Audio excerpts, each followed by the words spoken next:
I was at Goldman and I was covering hedge funds, so I was giving them trading ideas. And I always felt that if you give someone a trading idea, you should own a share. Doesn't matter. It could be one share, 10 share, 100.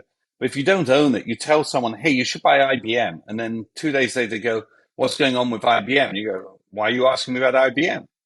So if you own a share of it, you know what's going on with it and you think about it. Welcome to the Startup Huddle. I'm your host, Josef Maruvchak, and I'm excited to introduce you to the current and upcoming leaders of the startup tech world. We'll discuss digital products and key takeaways for life and professional growth. So grab a coffee and let's huddle up. Hello everyone. So in today's episode we have here John Frankel, who is the partner and actually the founding person of FF Venture Capital. It's gonna be a very interesting episode given that John is the first person from the venture capital space here in the Startup Huddle. John has also been investing for the past many years and started in the venture capital industry, I would say, even from 1999. So I think there'll be a lot of very interesting insights that John could share. So welcome, John, and thanks very much for joining us. Thank you for having me here. I appreciate it. And the honor of being the first venture capitalist, and hopefully not the last on this program. Yes, for sure not. So let's maybe talk a little bit more about your background. So can you tell us more about where did you study, what did you do, and how did you end up in the venture capital industry, and how did you become an investor? Okay, there's so many different places to start, but I'll start at the simplest place. I ended up going to Oxford University, New College, Oxford to be precise. I read mathematics and philosophy, which really is about a third mathematics, a third philosophy, and a third logic. And philosophy is really predominantly 18th century empiricism. Um, but it was a good background in thinking and writing, and logic to get your thoughts straight. And then I did math, which I hated, but I just had a natural proclivity to be able to do it. Graduated from Oxford, and actually, as I was coming up to graduation, I went to the careers office and said, "What should I do?" And they said to me, "You should become a chartered accountant," which was not what I was thinking. But apparently, they said that to like 80% of people. Now, back in the day in the UK, becoming a chartered accountant was the equivalent in the US of getting an MBA.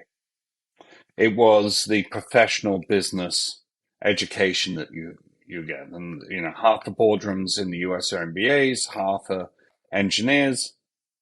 In the UK, half are engineers and half are chartered accountants.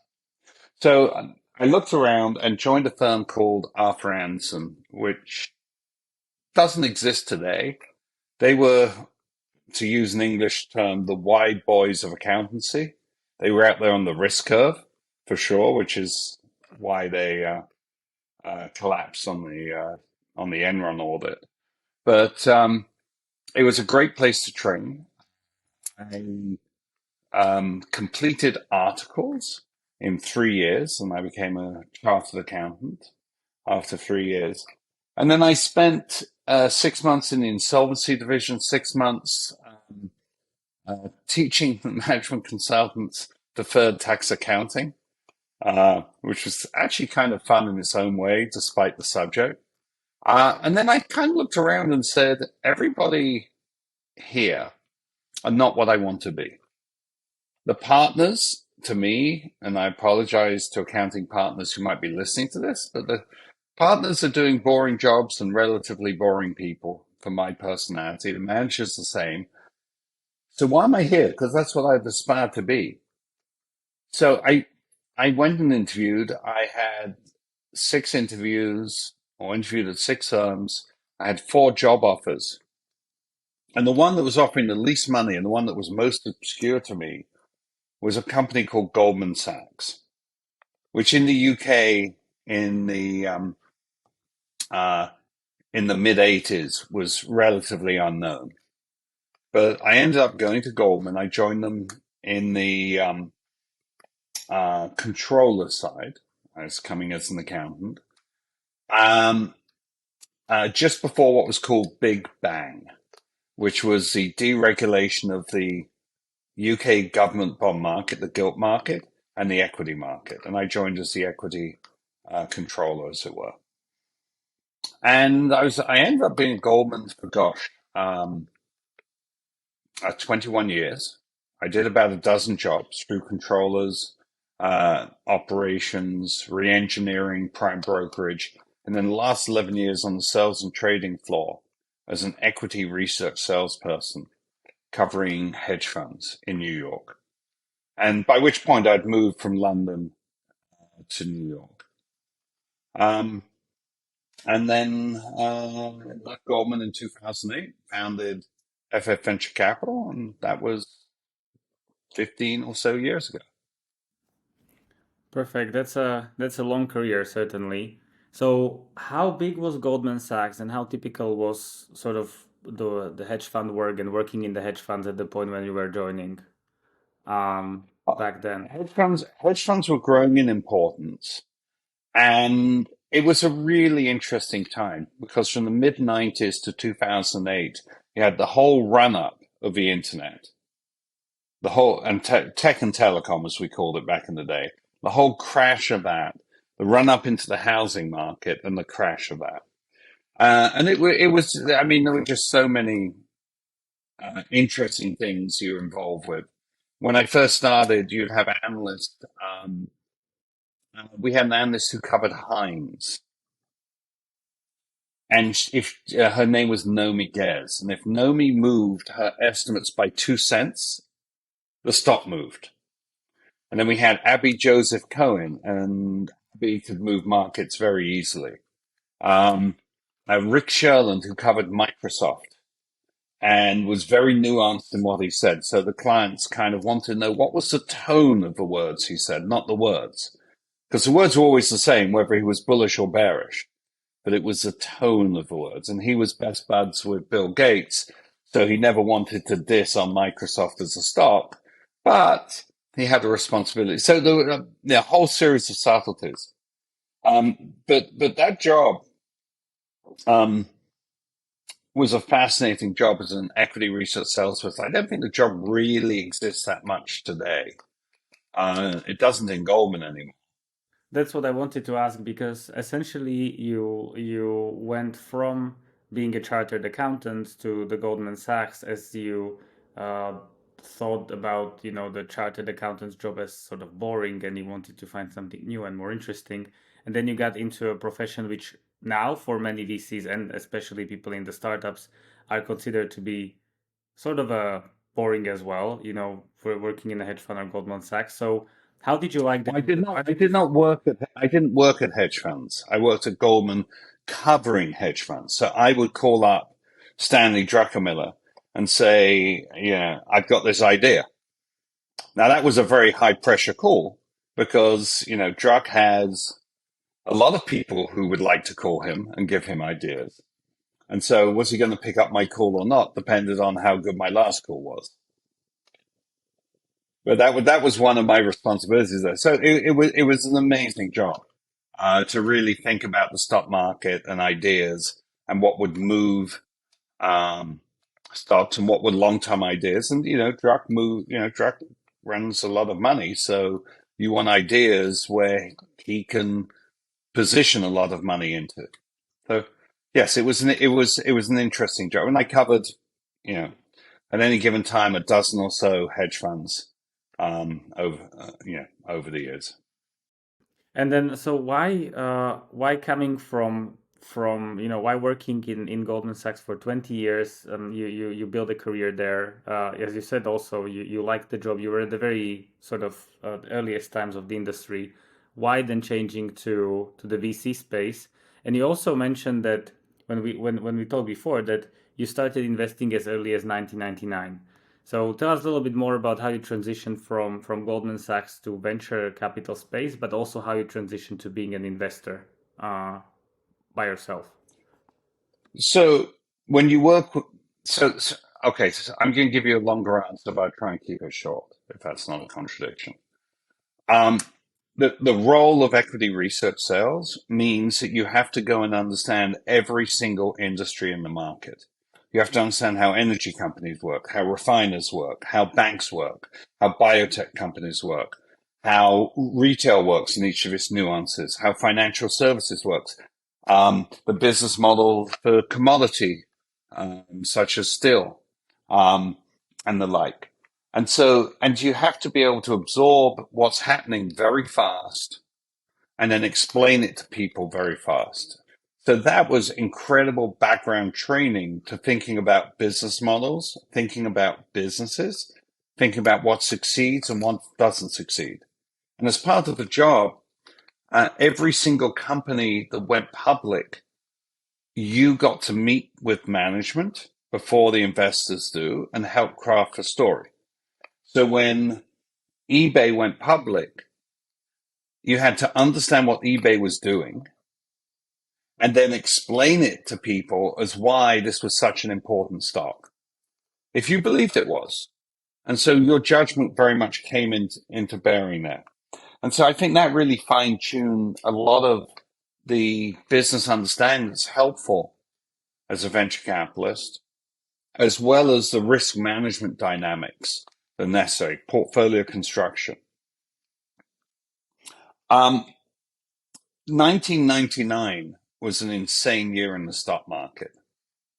What we've seen in crypto in the last couple of years isn't really as crazy as what was happening in '99. And I was at Goldman and I was covering hedge funds, so I was giving them trading ideas. And I always felt that if you give someone a trading idea, you should own a share. Doesn't matter. It could be one share, 10 share, 100 share. But if you don't own it, you tell someone, hey, you should buy IBM. And then 2 days later, they go, what's going on with IBM? And you go, why are you asking me about IBM? So if you own a share of it, you know what's going on with it and you think about it. And Goldman had a lot of restrictions, arbitrary restrictions. You buy a stock you couldn't sell, you couldn't buy, etc. And they had what was called a 30-day trading rule, which meant you had to hold on to a position for at least 30 days. They didn't want people trading, they wanted people investing. So in '99, my average holding period was 31 days. And I was actually up tenfold. That's how crazy the market was. I'd come in and there were a number of days where over 10 positions that I owned were up more than 10% on the day. That's how crazy equity markets were back then.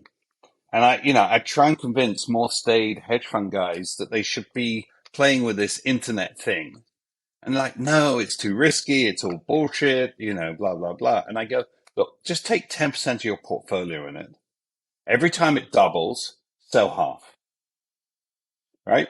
After the first double, you're playing with house money, right? I mean, or you're not playing with house money. You're just, you've de-risked it.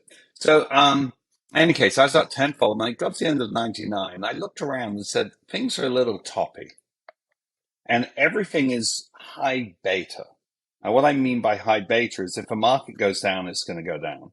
My salary, my bonus, my investments I had in approved hedge funds, my equity investments, everything was tied together. And I didn't like that. And so I started investing in startups as an angel. And by the time I left Goldman in 2008, I'd actually made more money on a realized basis as an angel than I had working for Goldman for 21 years. And that was just being like 2% of my time. That is crazy and Yeah. amazing at the So same I time. like said, let's take that professional. And so that's what I did. Okay, and in terms of the market, as you were saying that they were really crazy at 1999, what was the craziness about it? So were they growing extremely uh, in an extreme pace, or were the markets very volatile? You said that at some point in time you had in several investments like earned 10% in one day. So what was happening back then for the younger generation here? There was vicious rotation, which you tend to see at the end of bull markets, but it was like, what's the next hot thing? So at one point, there was this notion that B2B internet will be big. And for that to work, you need to have um, a way for the to connect businesses together into marketplaces. And so there are companies that control the language that will be used for those APIs. And those just, went up enormously at a certain period of time. Um, and so that was an example, but those were hot for like 2 months, and then no one cared about them, and they cared about the next thing. Another situation was, I remember talking to a very smart guy, and we're talking about Amazon. He goes, Amazon's market cap is 2 billion. It deserves to be 10 billion. That was his analysis. He was very right.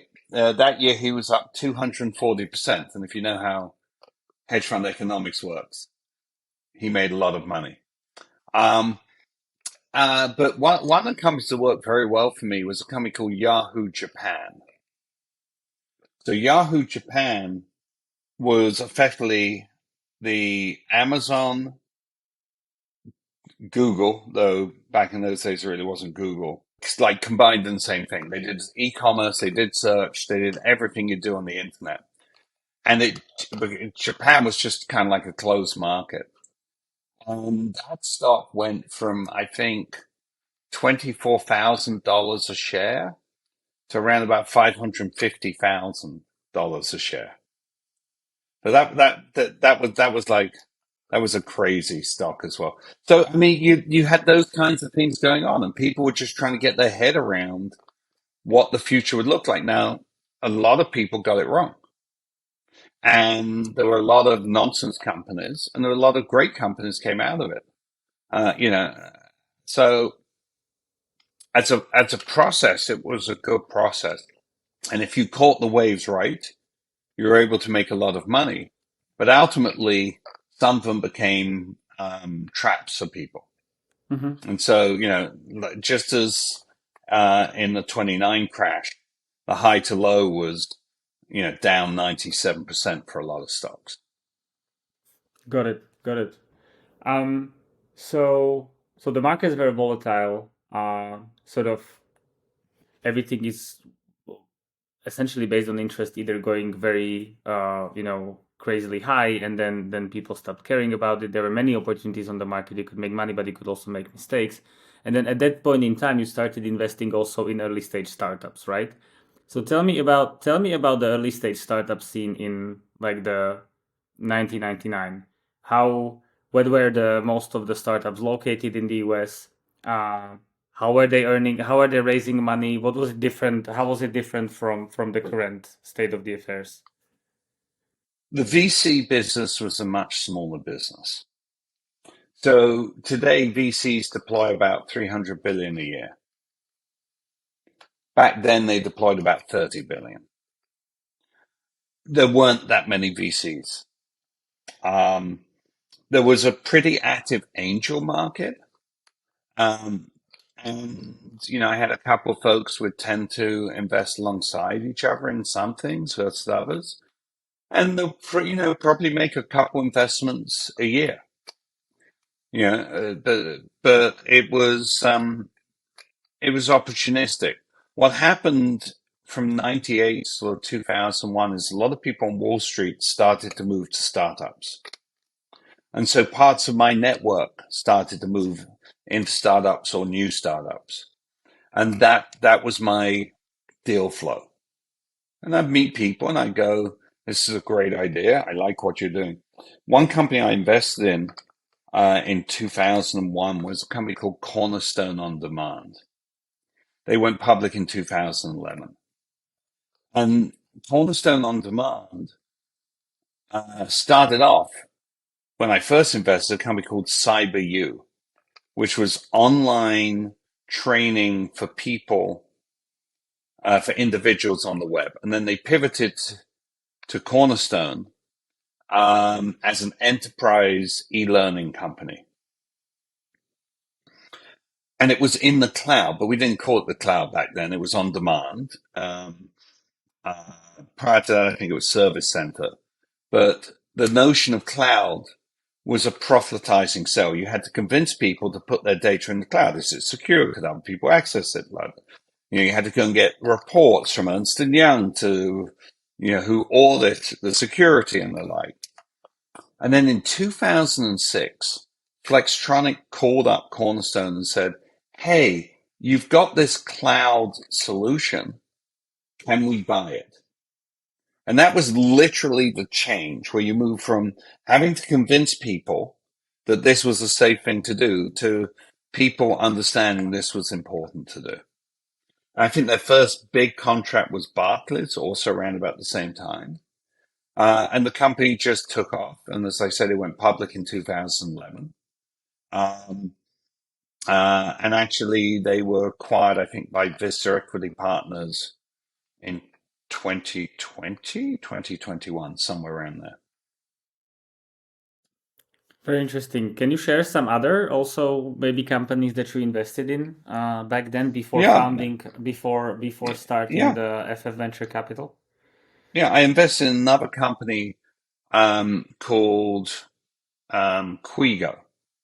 Quigo is an Israeli-based company, and this was in the early days of Google. They built something called AdSona, a bit like AdSense, but they would allow publishers to own their own instance of it. Now, and AdSense was very simple. It covered a lot of the long tail. So you blended expensive properties, less expensive properties. You yielded for the publishers an okay rate. But if they had their own instance, they could get about 2 to 3 times the rate because it was only their high quality inventory in it. That company sold to AOL in 2007 for about 300 million. It wasn't bad. I got in about $1.5 million valuation. And became a core part of advertising.com, which AOL had also bought previously. So that also was a good company. And like most VCs, we like to talk about our victories, but just so that people understand the math.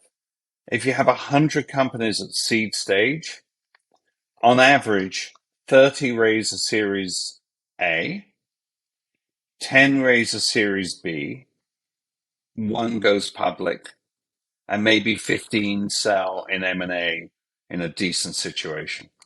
So, generally 2/3 of your portfolio is disappointing, 1/3 is decent, and a third or 10% of your portfolio is where you make the majority of your returns.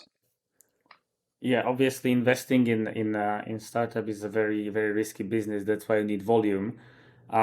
And you've been in the game for a long time. So is anything changing in terms of the math and the success of the startups over time? Were there better founders before than are now? Did you have a higher chance of disrupting the market back then compared to the current situation? How would you see those two different times in terms of your chances of success as a founder? I think access to capital is easier now because there are more VCs and more people looking. So more people you can go and convince to invest in you. There just weren't that many VCs before. There also weren't that many founders. Back in 99, 2000, it just was not cool to be in a startup. I used to tell this joke that it's not really a joke as such, but I tell people in 2008 or 2009, you'd be at a New York party and there'd be a pretty woman, and sitting to her left would be an entrepreneur, and sitting to her right would be a banker. And she turned to her left and say, "So tell me, what do you do?" And he said, "Well, I'm an entrepreneur. I've got this." And as he's talking, she turns around, person on right, and says, "Tell me what you do." It was not cool. And it's the opposite now. People don't understand that. It's literally the opposite. What do you do? I'm a banker. Okay, so tell me what you do. And if you look at, there are apocryphal movies, I think, in Generations that have this just subtle way of convincing people how to think about work and the like. For my generation, it was Wall Street. Wall Street was a cool movie, and it was all about the evils of Wall Street and greed is bad. And during this, the guy becomes very wealthy, etc. And everyone heard you get wealthy on Wall Street. And then, post Facebook, there was a movie, The Social Network, that came out and said this guy is really geeky and he's not good with his friends. He can't talk to girls and he's a billionaire and he's being sued. And all people heard is you make a lot of money in startups. And it really was the swing. In fact, there's, uh, it really was that like swing mood around it. So things like The Social Network, which was the first cool startup movie, Shark Tank that told people entrepreneurship is accessible to everybody, even if it's a cupcake in a jar company. But entrepreneurship is something that makes sense. People got an education. This thing exists. I think most people in my generation, they didn't even know entrepreneurship existed. Right? You go to the careers office, they say become a chartered accountant. They don't say, oh, there's this whole thing called startups. Um, so yeah, So what you're saying is that there were not that much money on the market before, but also less founders because the typical career path would be working in Wall Street or other large businesses. Um, so there was also less founders. Uh, there were Now less I'm founders, not but also it was very concentrated in the valley. So if someone wrote the history of New York City, in 2008, we had all of the foundations to build an ecosystem, but it needed people, and there were 4 or 5 people who will get lost to history. But if people actually wrote the history, they would talk about people like Evan Korf. Evan was a professor at NYU teaching engineering MBA students. And he would say to them, don't go to the Valley, stay in New York. Go and talk to the business students who are getting MBAs and go do a startup. And so Evan was one. There'd be, folks like Brian Cohen, who was one of the founders of NYU Angels, which encouraged a lot of people to do angel investing. I would go to events back there. I'd know 60% of people in the room. Now I go to the events, I know nobody. It's like it really has built an ecosystem, but you needed the movers. You needed the education system. You needed the regulatory environment and the government to lean in. You needed a whole series of stuff to come together. And New York now is a very strong ecosystem. And though you haven't asked this, we have an office in New York. We have an office in Warsaw. And one of the reasons we went to Warsaw is it reminds us of what New York looked like 15 years ago. We really think it has the opportunity to blossom into being that a very that's a big very hub very interesting for topic. startups. You in your fund, yeah, investing in the Central European region, where also I am from, and we can jump into that right now. But before that, tell me a little bit more about FFVC. So what is you know special about the approach? What's your investment thesis to start with? So we like to invest in companies that are going to make money. No, but I'll break this down. Our target company we want to invest in is one that we think can get to 100 million revenue run rate and grow rapidly from there. So we're looking for massive TAM, total addressable market. We're looking for founders that we think have an edge. So it's a lot down to personality and people. We're looking for companies that have business models. I've used this phrase. I've used this phrase recently. We don't invest in non-businesses. So a lot of what's going on in the blockchain space is a non-business. A lot to date that's been AR and VR have been non-businesses. So we like things that are businesses, where If I can, we're if I can early jump to a into that. business model. Okay. So what is the difference between, in your understanding, between a business and a non-business? Well, so a business is something that says this is how we're going to make money, and you believe it, and you believe they can build a barrier around it. One of the simplest measures of that is, do we think the solution is 1/10 the price of the alternative or 10 times more efficient?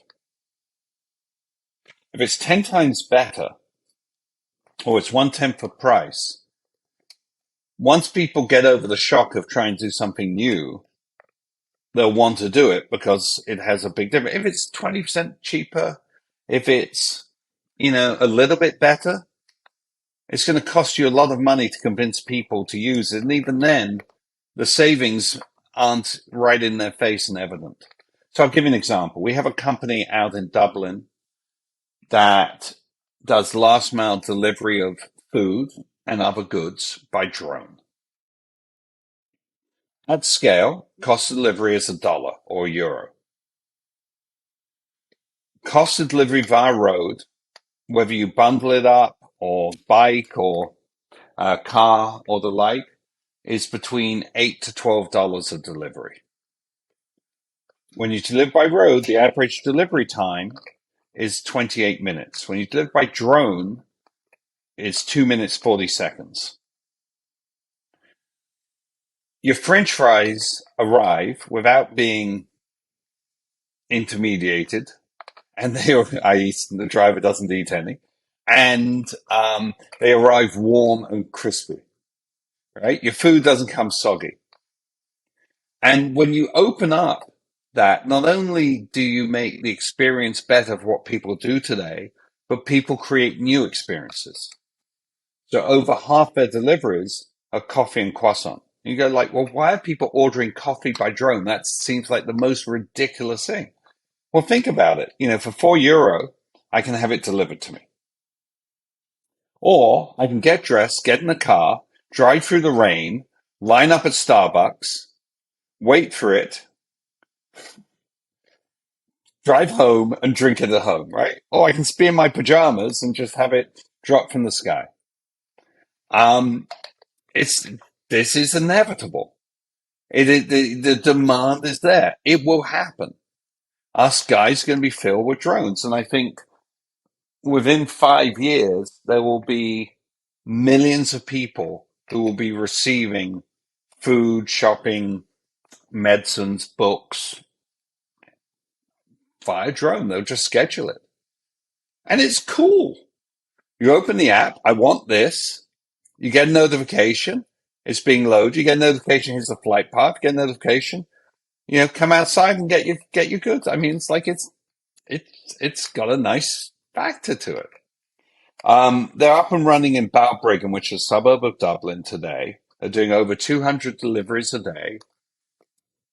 40% of Balbriggan have tried it, which is ridiculous. A new product, 40%. Net promoter score, higher than Apple. People love it. Um, so it's a crazy idea. And when we invested, over 4 years ago, it was just out there on the risk curve. And, as a venture capitalist, you want to find these crazy ideas that can be massive businesses that, 5 years, 6 years, 7 years in the future start to become mainstream and less crazy. That makes a lot of sense. I certainly agree with you that drone deliveries seem to be a necessity. There is this regulatory question about it, right? But we should Oh, yeah, maybe not. yeah, yeah. Well, the regulators approve it. Yeah, try not to kill Yeah, people, all of that stuff, yes. yeah. Because you're flying But heavy objects above people's heads, you know. yes, indeed. And but that is clear to me. That's a great example of a product, as you said, that saves a lot of time, saves a lot of money. So it's so interesting that it can even provide like new experiences, a new way of doing things. So there, given the savings and the value, I can see why you would invest in such a product. Now, You also mentioned that so one of the factors is definitely the added value. The other factors that you mentioned was a huge addressable target market, and but then you also mentioned that you invest in founders that have an edge. Now, what are those founders? So, who, from your perspective, is a good founder? Well, you need someone who can raise money. So they have to have a personality. They have to be outgoing. They have to be able to sell. They have to convince people to join their team, right? If you think about it, I have an idea. I'm a founder, right? I own 100 shares in my company. I have to convince someone. I have to convince two things. I have to convince someone to give me money for some of those shares. I have to sell 10 of my shares, right, for $1 million. I also have to convince other people that they'll come and work with me. They'll get a salary, but they'll get a share or 2 shares for working, and that those shares are valuable. So you have to have that. But you also have to have domain expertise. You have to know the space. You have to have a particular angle, a particular aspect to it. We're investing in another company called Privacy Hawk. Privacy Hawk is a company in the privacy space, that really tries to help consumers reduce the amount of tracking of them out there. You go into Home Depot, you use your credit card company will sell the data that you were in Home Depot and the location and everything else. When you're in Home Depot, they say, can you give us your email address so we can email you the receipt? Right? If they email you the receipt, they now have your email address. So now they've got your credit card number and your email address. That makes the data even more valuable that they can sell. The receipt gets emailed to you. Google then reads the email and they can see everything you're buying and they build a profile on you. There's enormous tracking. There are lots of data brokers out there that buy and sell this data, aggregate it and the like. But there's a provision in the law that says you can ask to have your data removed. Now, every company is different. There are different hoops to jump through, etc. And what Privacy Hawk does for a subscription, they allow you to tell companies and data brokers to delete your data or not sell your data, depending on what you want to do. And it's a great company. We really liked the team because of two things. One is they understand this space. They understand the hurdles. They have experience. And the second one is they understand consumer marketing. They have actually been able to get their 30-day value, not their lifetime value. Their 30-day value is higher than their cost of acquisition. That's really good. If you put $1,000 in the ground and you get $1,500 back 30 days later, rinse and repeat, you build up a massive client base very fast with not a lot of capital. So, we knew they were really good content marketers. They're really good marketers. They understood all of these dynamics and they understood the market. So that's why we backed them.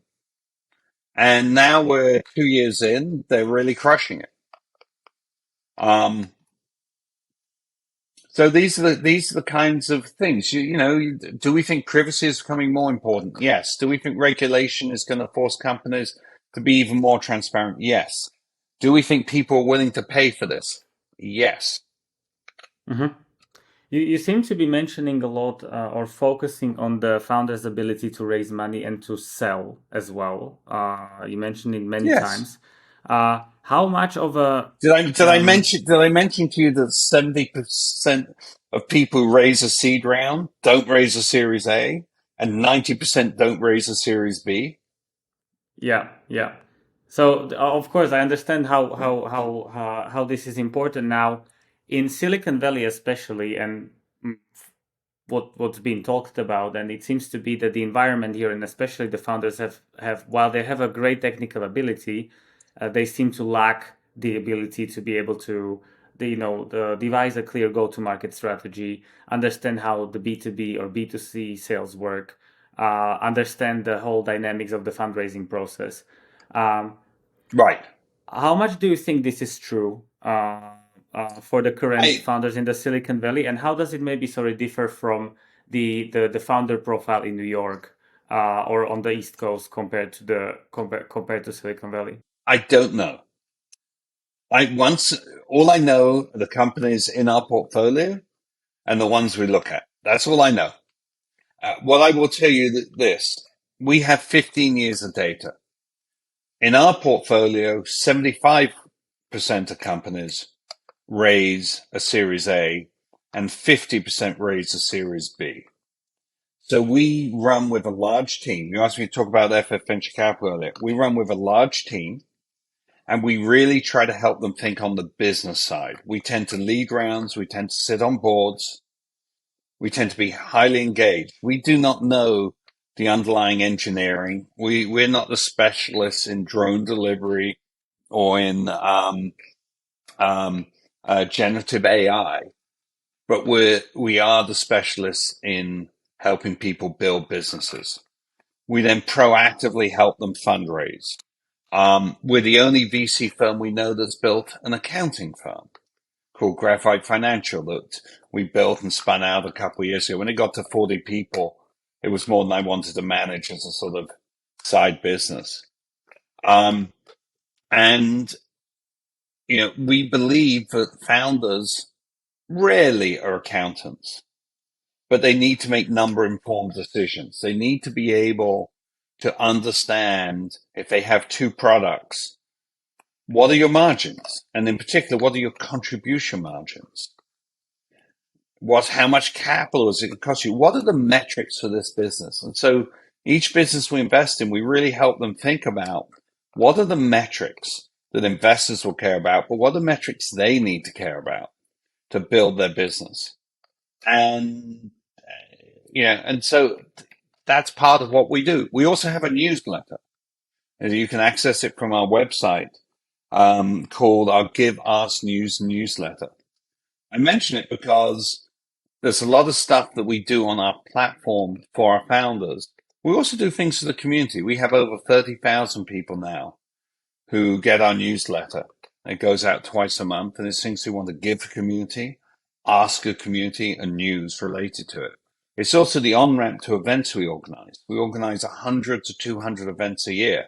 Some of those are open to the community, like our Drones and Robotics conference. Some are closed to our founders. But, our objective is how do we help our founders get up the curve? And the way we measure that is survivorship. And what happens is you have higher survivorship. We've got, 5 times survivorship Series B is you end up with more bigger companies. So 10% of our portfolio has got to 100 million revenue run rate, which is 10 to 15 times the average in the industry. So, we try to help on the business side when the founders come in on the domain side, if that makes sense to you. That makes a lot of sense. That was actually supposed to be my follow-up question. So how much of the success of your companies, how much of that of it can be attributed to you picking very wisely who you invest in, and how much do you think is the support that you provide? Because there's a lot of VCs on the market, that's why I'm asking, they always claim, we help founders with this and this. We have this platform that is actually helping the founders in various respects. Everyone claims that. Founders seem to be not very happy with some of the services of the additional support of the VCs out there. So how much different you would say you are from the other VCs on the market, and how regular the kind of support you offer to the founders is on the market? Well, FF stands for founder friendly before it became a generic term in the industry. But I will tell you this, everything VCs say will sound the same. So when we're talking to a company, we go, okay, let's just stop this conversation here. Go and talk to founders we've worked with. I'll just do 3 intros with no context. Go and talk to them. And if you like what they say, then you should work with us. And if you don't, you shouldn't. And, the fact that we have 5 times survivorship Series B is because for most of the companies we work with, There's one or two or 10 things we did where they turn around and say, we wouldn't be here today, or FFVC is being the most helpful person, or whatever it is they say. I don't listen in on those conversations. It's not what I say. It's what the people we work with. And this is a reputation business. And we also tell people when we're in a deal and they've got a lead, they've got a lead for the next round. We go reference them. You're going to be working with them for the next 7 to 10 years. The average VC investment is longer than the average marriage in the US. And it's more difficult to get out of. So, make sure you know your partners. Make sure you know who you're going to work with. And we're very driven by that. We have a whole series of business principles that we circulate within the firm. It's a little um, old school, but Interesting. we literally everybody has like the business principles on their desk. It's like, Okay.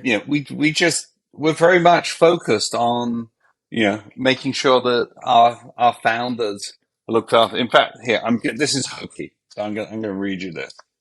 Yeah. The first business principle: our portfolio companies and our limited partners are our clients, and their interests always come first. Our experience show if we serve our clients well, our success will follow. It's Hmm. this kind of thing. By the way, this was cribbed in part from Goldman Sachs's business principles. So, Nice. not originality, but hey, if it worked for Goldman, it works for us, right? Very good, John. So I think that that's a topic by itself. We could talk a lot about how VC should help founders, but it seems like you are doing a great job given your results. Now I have a last question, given the time. Why you started investing in the on the CE market, and what do you see there? I'm also from the CE. Most of our engineers and most of the people that I know are coming from that space. Know quite a few successful companies from there. So, what do you see in the space, and what do you think is the future of the region? We wanted to move to Europe about 5 years ago, and we did a lot of work. The world is flat, right? Everybody has a smartphone. Everyone has access to the sum of human knowledge.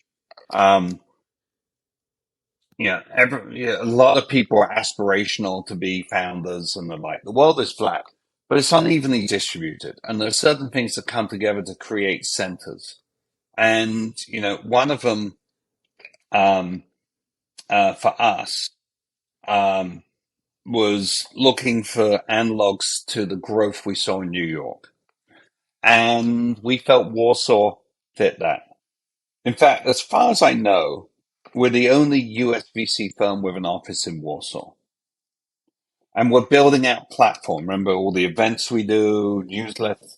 We're building out community um, in Central Eastern Europe. With the war in Ukraine, it's become more obvious that Warsaw and Poland are going to be at the center of a lot of things going on in Central and Eastern Europe because of the size of the markets they offer and the expertise. But we have investments in a half dozen countries um, around there. Um, we're actually like the space a lot, and we'll be building more funds around Europe. What we learned from this, because we're always learning, what we learned is we expected if we have companies in Europe, they want to come to the US, and there'd be a bridge traffic from Europe into the US. What we found is a lot of our US companies like this bridge into Europe. They want customers there. They want to expand into markets there. And so this sort of two-way bridge has become very valuable. And we think it's really interesting. We think that's a thread worth sort of pulling on. And maybe one day we'll open up a place in a third region. And then there'll be a bridge between that region and Central and Eastern Europe, that region in the US. The US, you're right, we'll have three bridges rather than one. So that could be kind of interesting as a way to sort of build a firm. And it's a very different strategy than other firms. In Europe, people don't really understand this, but for the if you go into a lot of countries that were formerly part of the USSR, the younger generations speak English. The older generations more Russian. The younger generations are striving to build their countries. There's this entrepreneurial spirit, this desire to build and grow, and they get it. There's a work ethic and a strong educational aptitude for engineering and for building businesses. And I think some great companies are going to come out of here. We have a company in Ukraine. It's called Respicia. They do voice cloning or deepfake audio. They've won Emmys and awards. The team is at Cannes Film Festival, or part of the team is anyway, this last week. Phenomenal technology, phenomenal team. Over 60% of the team is in Ukraine. And obviously, the men on the team can't leave the country. They work. It's very clear to me that their view of success for their country, their contribution to war effort, is building a really strong piece of the economy. And they are driven. They're going to succeed. Nothing's going to stop them. They've got Starlinks and backup power and everything they need. And, I'm just, it's very heartwarming to see under adversity how these people are succeeding and doing amazingly well. And I think that's replicated, across Central and Eastern Europe. So we're very excited about our ability to be part of their story, our ability to help, what we think is inevitable, and we think we can help move it forward maybe a little faster because we bring some expertise and capital and into the region. So we think it's very important. Yes, John, thanks very much for this. I certainly understand a lot of things that you said about Central Europe, given that, again, coming out of there. A difficult situation right there at this point, but hopefully things will get better. So that's all from me, John. Thanks very much for getting on the podcast and for sharing your experience, your advice, and your approach to the VC space and the startups. And hopefully a lot of our listeners will learn something from you. So thanks again, John, and speak soon. Not so. Thanks for having me on your show. Cheers. And that's it for today's episode of the Startup Huddle. Thank you very much for listening, and make sure to catch all episodes on thestartuphuddle.com and follow me on LinkedIn and Twitter for more insights and updates on the world of startups. Thanks again for tuning in.